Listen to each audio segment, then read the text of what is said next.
Welcome back again mga guys. Welcome back sa Lulupads Vlog. Ngayon nandito tayo sa malaking sagingan. Ating titingnan yung kanyang mga saging kung gaano kalaki. Balita ko ay 3 hektarya yata ito kaya ating titingnan. Dito tayo mga guys.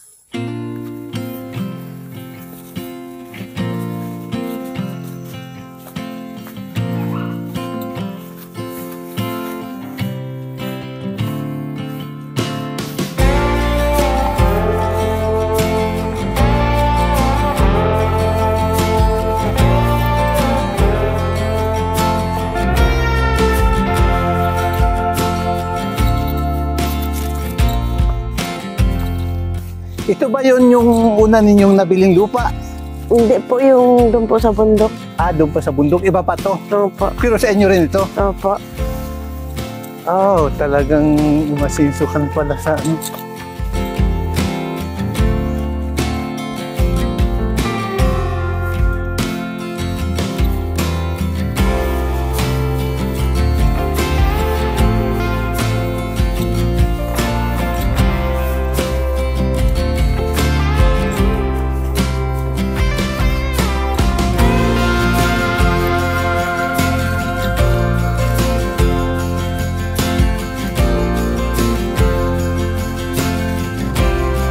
Ang dami talagang saging. Mga guys, nakikita niyo yung mga saging, ang dami.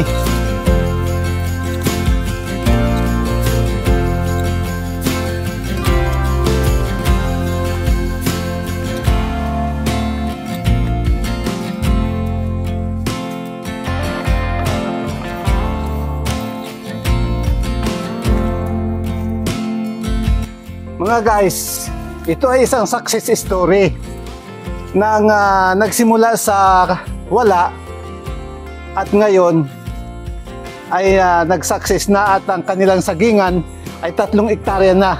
Maliban sa 3 hektarya ay mayroon pa raw silang ibang lupa na tinataniman ng iba't ibang klase ng mga yung kanilang mga tinitinda sa sa mga tiyanggihan kasi nagtiyanggi sila eh. Ayun, mamaya i-interview natin si ma'am kung paano ang siya nagsimula sa kanilang buhay. Kasi balita ko, gawa daw sa butterfly kaya sila kapagsimula ng makabili ng lupa. At yun ang kanilang pinagsimulan. Mamaya ating tatanungin sa kanya. Dito titingnan pa natin na to. Medyo hinihingal nga ako sa paglakad kasi malawak yung kanyang taniman.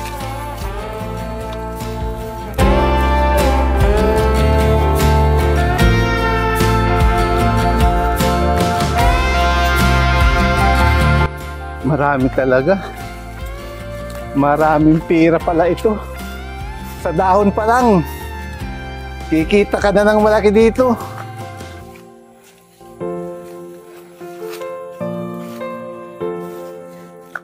Ayan, gaganda oh. Tingnan nyo naman, may mga talong pa siya. Sipag talaga ang mister mo, saka ikaw. Ayan, may mga bunga ang saging.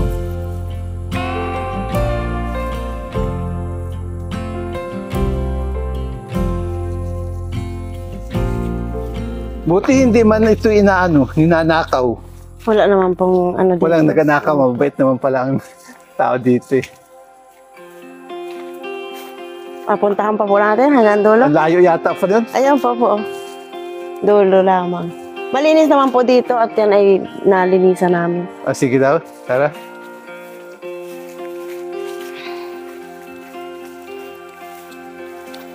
Siguradong yung mga dahon mo, ma'am, ay mabibili kasi malayo sa kabahayan.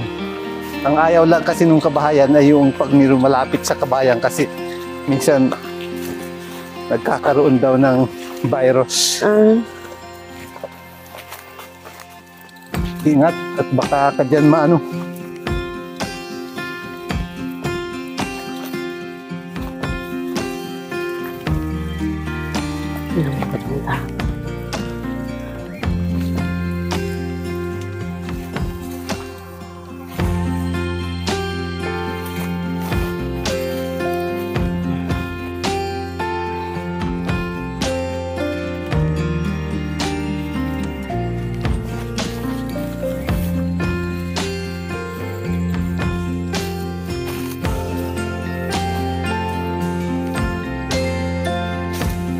Ito yung bagong tanim. Bagong tanim po ito. Bagong tanim pa lang pala ito. Itong nandito sa bandang dulo mga guys.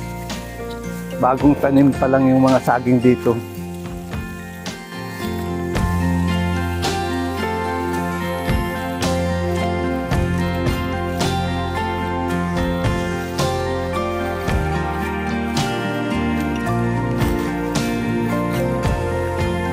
Hindi kayo nagtatanim ng luya? Luya po. Ito po yung dati luya namin. 3 hektarya na ito nung pandemic po ay ito yung Luyahan? luyahan lahat. Maganda rin yata ang kinikita sa luya. Yan, Kaso po yung nagkasakit ang luya dito. Ay, ganun. Kaya kami po muna hindi nagluya dito ngayon. Nagkakasakit din pala yung luya. Opo. Ganun. May mga tanim na sitaw yata yan. Sitaw po. May mga patanim po kami mga lukban dito. Puno po ito ng lukban. Ano yun? Yung pang Lukban. Sitaw yan, huwag mong tapakan. lukban. Yan, lokban. Lukban nga yan. Yung tanim po namin doon sa bundok, mga nabunga na mga lukban. Yun, may upo. Nakasayad na sa lupa, wala balag. Ito po si Tawan. Saka Sitawan, yung mga sitaw bago pa lang tumutubo. Balinghoy. Yan mga guys, hindi talaga magugutom itong pamilyang ito kasi ang dami nilang tanim. Saging pa lang, hindi na nila kayang ubusin yun.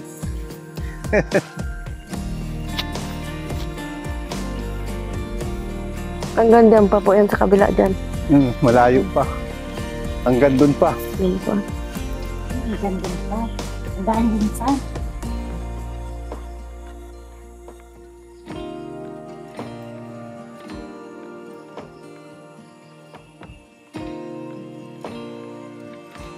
Bunga at mabunga. Yun po ang sabi tumigil sa niya. luya? Tumigil po muna kami. Nagkasakit po lahat yung halos 1 milyon ang ginastos namin dito. Naubos. Po siya. Nagdilaw. Nung aanihin na po namin siya, biglang nagdilaw tapos nagbulok ang mga laman. Nung nakaraang 2021 ata yun. Kaya kayo tumigil. Yung tumigil po kami sa pagluya. Pero maganda po ang kita sa luya nung una. Ang galing mo naman. Napakasipag niyo. Grabe. Buti hindi ka naman napapagod. Mapagod po talaga. Mapagod. Tapos may kamuting kahoy ka pa. Pag Sabado, pag may tiyanggi po kami nasa pagtiyanggi. Pag walang tiyanggi, nandito kami sa bukid. Pero ibig sabihin, marami ka rin talim na ganyan na kamuting kahoy. Yung po din ay kabila. Ganito na kalalaki. Ito yung dito. Kailan ang harvest mo nun? Akong tratahin ko lang. At kailangan ay ano? Ay, kaunti po yan ko. Nang la. Yung malaki, Yung laman po. ganito kabraso, hita, ganun. Yung malalaki. Yung mga ganito hindi pwede. Yung malalaki lang. Ay, kuwan pa po. Ganito pala ang ay. Maliliit. Maliliit. Isang taon. Tinanim po namin yan ay nitong laang ay. May ata yun. Nitong May. Kaya may liit. Ito naman, katanimlaan namin itong ay. October ata kami. Ito Kailan tinanim. harvest yung kamuting kahoy nyo? Ilang buwan bago hina-harvest? Parang 1 taon po ata bagaya. Isang taon. Matagal din po anihin. Tapos, mga ilang kilo naman ang nakukuha nyo? Marami po yan. Pag yan ay kaunti lang ang mahukaya mo naka 300 kilos. Marami po lumaman yan pag ibinunot mo. Pero malalaki naman. Ano po malalaki. Gagabaraso din po yan. Ito mga bago pala ang tanim. At abiling ko rin sa iyo. Malalaki. Ako nang yung layo. Nabili ka rin po pala ng kamuting kahoy. Malalaki. Malalaki lang yung mga Mga ganito. mga lalaki. Kasi pag dinalatan mo, ang daming sagingan mo talaga, grabe. Para lahat yan ang ganda sa iyan. Hindi na po yung may 3 Ay, may- hektarya lang po ito. Pinabili namin. Tapos yun sa nasa bundok po ay kulang na 2 hektarya yung una naming nabili. Doon na sinasabi ko sa iyo na nagpiupa kami. Kayo yung nabili mo. Yun ang nabili namin. Na wala pa, una kaming nagsama ay naging alaga kami ng piupa. Nakaano kami doon, naka 30 mil. Tapos nagkapiste naman po yung aming pupa. Tapos hindi ka na uli nag- Tapos ang ginawa naman po nung asawa ko nung napiste, tumigil. Sabi nila mapahinga daw muna pag napipistihan. Nagnegosyo naman kami. Namili kami na sa Divisoria, hanggang sa kami nagpinda na. Tapos, Binibili niyo gulay. po, mga gulay. Ay, ba't tumigil ka? Sa pag, Namimili ka pa rin hanggang ngayon. nag-Divisoria muna kami dati. Tapos nung nag-pandemic na, natigil kami at anong hirap po man ding magbiyahe noon. Tapos nag-Sariaya na lang kami. Sa Sariaya na lang namimili, mas malapit. Marami naman sa Sariaya. Po. Ako'y bagong anak noon ay kasalukuyang marami naming pupa. Nagadala po man din kami sa... Saan nag-bili sa inyo? Ay, sarili po namin biyahe. Sa Sariaya po. Meron po kami inabagsakan doon. Binabagsak. Hmm. Magkano ang kilo? Nung nakaraan po ay 120. Pero nung nagmahal po talaga ay nag-100. Nung unang-una, sunerte rin kami nung una sa pagluya. Kaya kami nagluya ng malaki. Ay, nung naglaki naman po kami ng luya, doon naman nagkasakit. Napiste, parang siya ay naubos. Halos naman hindi lang kami. Halos dito po lahat sa Sihi. Merong nakaligtas. Meron namang halos lahat ay. Pinuhunanan po talaga namin yung pagluya nung nakaraan. Di ba ang luya naman, wala naman yung mga fertilizer, wala naman gano'n? Wala naman po. Ewan po ba nga kung ba't nagkasakit. Halos pinuhunanan namin ng 1 milyon yung pati binhi hanggang tao. Upa. Ay, nung aanihin na po ba naman ay kwan. December noon. Ay, talaga namang ang asa ko ay kung kumita kami mga 2 milyon ay makakuha namin. Dapat pala bago pa na-harvest. Ay, hindi naman po pwede mura. Kulang pa Kulang pa po sa gulang. Kailangan ipagulangin mo para mapresyo. Ay, nung pong, yun ay ipag-aani namin ng January. Ay, pasok pala ng December ay na ubos na lahat. Nagkasakit. 3 hectares pa lang yung lote. Puro saging talaga yung tanim at saka sari-saring maliliit. Tinaniman na po namin. Kamuting kahoy. Yan, anuhin ko na yan yung kamuting kahoy mo. Taratuhin ko na yan, yung malalaki. Akunin ko lahat. Kami po patabasan pa namin lahat yan. Lagyan namin ng ganito. Kamuting kahoy. Mabuti po yan kahit yan ay hindi mo alagaan. Diretso po ang laman yan. Hindi kagaya nung iba na kailangan mo gamasan lagi, linisin. Ito kahit damo. Tingnan po yung saging o kahit madamo, mataba pa rin. Mas kailangan din naman ng saging ay yung madamo. Nyug, sari-sari ang tanim, no? Tsaka ang nyug kasi matagal din ang pakinabang mo. Ito po yung nabili namin kay Dr. Gadi. Kay Dr. Gadi namin ito nabili. Kay? Dr. Gadi, 750,000. Ay, nung pa po ito, 2023 wari namin ito nabili. 2003 wari namin ito nabili. Pero yung bundo. Meron kang yung tatabi ng ilog, gano'n? O tubigan? Wala po. Wala. Dito lang po sa amin. Pero dito pa lang, marami ka naman yan. Marami ka nang kikitain sa lawak ng lupa mo. At saka sa sipag nyo, sa dami ng tanim nyo. Hindi ka magugutom, sigurado yan. Maglaan po magtamad ay kwan. Basta't wag lang magkasakit. Basta kailangan lagi ka rin mag-vitamin. Sino pong maraming pupa dito ngayon? Diyan sa Malibago.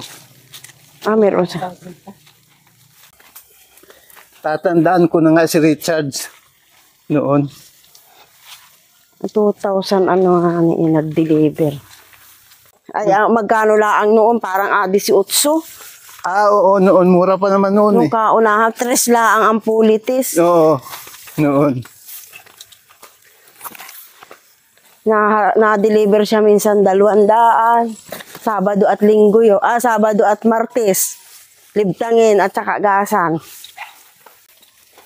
Pero anong tawag doon? Isang lang yung, kumbaga isang beses lang na nag-alaga kayo tapos hindi na inulit. No po, isang beses lang. Pero talagang doon sa primero na yun ninyong kwan ay nakabinta No kasi po, doon po agad kami. Sa una pala ang pag-alaga namin ay nakabinta na po kami noon. Kasi nagkasakitan po nga tumigil muna kami. Ganda. Nang dahil sa butterfly, nakapagsimula ka rin. Pag-alaga dito. Yan, butterfly. Insenso rin. Sa buhay.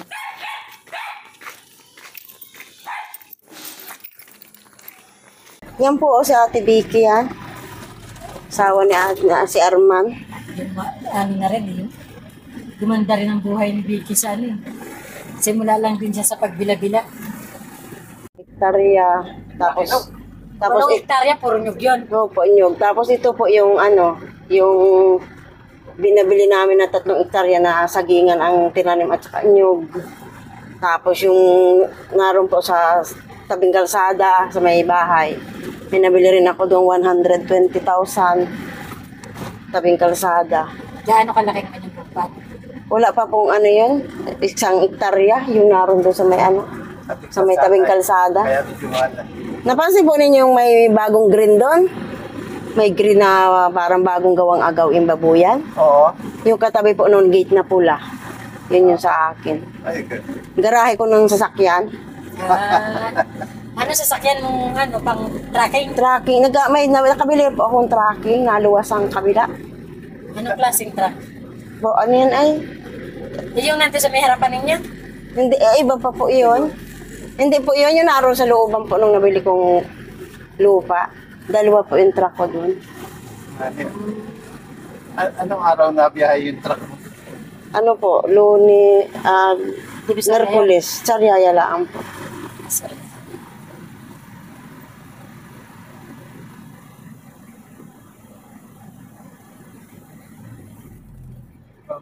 Nandiyan ba yung truck mo? Opo, nandun po sa bodega. Kukunan namin ng success story. Ganda na ng mga istorya mo rin, ha?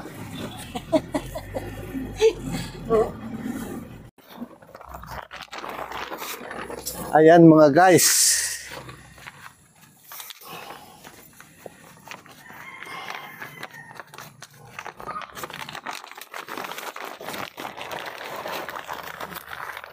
Speaker. Ayan mga guys, ito yung anong tawag dito, ma'am? Sound system. Sound system na kanilang pinaririntahan nyo to. Opo. Yung pag may mga event ay pwede itong Kasalan, piyestahan, pintahan. kahit ano. Kasalan, pista, basta kahit anong event ay ito'y pwedeng rentahan. Magkano naman ang renta nito? Conforme po sa pagkasalan po ay 7,000. 7,000 pagkasalan. Ay pag yung mga lang, halimbawa, yung may mga meeting, mga ganun, mga halimbawa, yung mapasko na halimbawa ay Christmas party. Pag Christmas party po, conforme rin po sa layo ng apuntahan. Ganun. Yun po. Dahil marami pong buhatin ay. Oo. Hindi lang ito. Oo. Kailangan ng mga tao, yung Mga aupahan. tao, kailangan nun ng truck. Anong ating pangalan niyo ulit? Ano po, yung asawa ko po, Richard Perangco. Richard Perangco. At nagsimula kayo dun sa Pag-alaga po ng pag-alaga pinupa. ng paru-paro. Mga guys, nagsimula sila sa pag-alaga ng paru-paro nung sila ay bagong kasal pa lang. At ang una nilang binta, ay nakabinta daw sila ng 30,000. Nabili po namin ng lupa na may nyugan. Oh. Binili nila ng lupa na may nyugan, yung 30,000. Ngayon na po nagsimula namin. Hanggang sa nakabili na kami ng mga iba-ibang lupain. Nyuga, may 8 hektarya, may 3 hektarya. Tapos yung pinuntahan po natin dun sa Masagingan, 3 hektarya yun. Tapos Ayan, ito, guys. bago yung natirhan ko po itong may bahay. Ang dami na nilang lupa, mga guy. Ang dami na nilang investment. Grabe. Simula sa butterfly. Naging naging businessman na sila ng sari-saring mga paninda. At ilan yung truck nyo, ma'am? 2, 3, ganun? 2 po. 2 truck na yung kanilang nabili pang hakot ng mga paninda. Pan-deliver pa nung mga kanilang tinitinda. Dinideliver yata nila sa... Saan nyo dinideliver, ma'am? Buwak, Torrijos. Ay, namili po ng Sariaya. Na-deliver ng Torrijos, Buwak, Buena Vista. Namimili pala sila sa Sariaya po. Tapos binibinta dito sa Marinduque. Bago yung tracking po namin ng nakargahan papunta dito. Ayan mga guys, Iyan ay isang istorya ng nagsimula sa kawalan at ngayon ay isa ng success na naging negosyante na businessman and businesswoman na magkatuwang silang mag-asawa. Hanggang ngayon ay ayan, nakikita natin yung kanilang pinaghirapan. Pero bago tayo magtapos mga guys, kung nagustuhan nyo ang video ito, ay paki-subscribe na lang at saka paki-pindot na yung notification bell at paki-like para lagi kayong updated sa mga susunod ko pang mga video. Maraming salamat mga guys. Bye-bye. Thank you very much.